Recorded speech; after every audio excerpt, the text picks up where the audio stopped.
دوستو جیسا کہ آپ تمام لوگوں کو پتا ہے کہ غزہ اور جو اسرائیل ہے ان کے درمیان جو جنگ ہے وہ ابھی تک تھمی نہیں ہے۔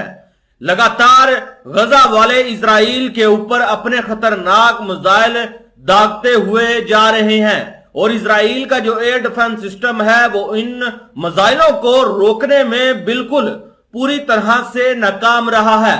دوستو آج فلسطین کے مزاحمت گروپوں نے بڑا اسرائیل کو پیغام جاری کیا ہے اور انہوں نے اپنے پیغام میں کہا ہے کہ تمہارا ڈیفنس سسٹم کسی لائق نہیں ہے، کیونکہ اسرائیل کے تمام ڈیفنس سسٹم غزہ کے میزائلوں کو روکنے میں فی الحال ناکام ہو چکے ہیں، یعنی اسرائیل کا جو دفاعی سسٹم ہے وہ بری طرح سے فیل ہو چکا ہے۔ آپ اپنی سکرین پر رپورٹ دیکھ سکتے ہیں کہ فلسطینیوں کا اسرائیل کو پیغام، تمہارا ڈیفنس سسٹم کسی لائق نہیں۔ دوستو فلسطین کی القدس بریگیڈ نے صہیونی حکومت کو پیغام دیا ہے کہ تمہارا ڈیفنس سسٹم کسی لائق نہیں ہے۔ تحریک جہاد اسلامی کی فوج شاخ سرایہ القدس نے اپنے براق 85 میزائل کی ایک ویڈیو جاری کر کے اسرائیلی فوج کو پیغام بھیجا اور کہا ہے کہ فلانخ داؤد ڈیفنس سسٹم تمہارے کسی کام کا نہیں ہوگا۔ القدس بریگیڈ نے اپنے بیان میں کہا ہے کہ فلاخن داؤد سسٹم مزاحمت کے میزائلوں کو روکنے میں بری طرح سے ناکام رہا ہے، اسی لیے یہ تمہارے کسی لائق نہیں ہے۔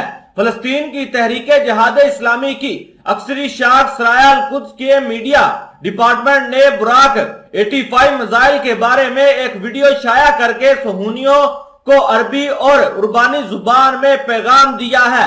دوستو آپ اپنی سکرین پر یہ ویڈیو بھی ملاحظہ کر سکتے ہیں کہ کس طرح اسلامی جہاد کے جو لوگ ہیں وہ میزائلوں کو لوڈ کر رہے ہیں اور لوڈ کرنے کے بعد ان کو اسرائیل کے اوپر داغنے کے لیے تیار کر رہے ہیں۔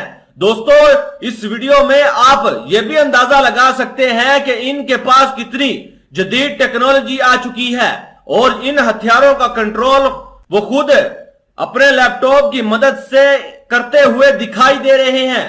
دوستو آپ ساتھ ہی ساتھ ان ویڈیوز کو غور سے دیکھتے بھی جائیں۔ اس کے علاوہ ان کا مزید کہنا تھا کہ سرایہ القدس میڈیا گروپ نے براق 85 میزائل کے فوائد زمین کے اندر چھپے ہوئے لانچروں میں میزائلوں کو کیسے لیس کیا جائے اور میزائل داغنے کے عمل کے بارے میں گفتگو کی ہے۔ سرایہ القدس کا ویڈیو اس جملے پر ختم ہوتا ہے کہ آپ کا فلاخن ڈیفنس سسٹم آپ کے کسی کام کا نہیں ہے۔ عربی اور عربانی دونوں زبانوں میں لکھا گیا یہ پیغام صہیونی حکومت کے فلاخن داؤد میزائل ڈیفنس سسٹم کی طرف اشارہ کرتا ہے۔ 12 مئی بروز جمعہ سرایہ القدس نے صہیونی حکومت کے ساتھ جنگ میں براق 85 راکٹوں کے استعمال کی اطلاع دی اور اس بات پر زور دیا کہ یہ راکٹ سرایہ القدس کے مجاہدین نے خود تیار کیے ہیں۔ ان راکٹوں کی رینج 85 کلومیٹر تک ہے، اس کا قطر 220 ملی میٹر اور اس کے وار ہیڈ کا وزن 40 کلو گرام ہے۔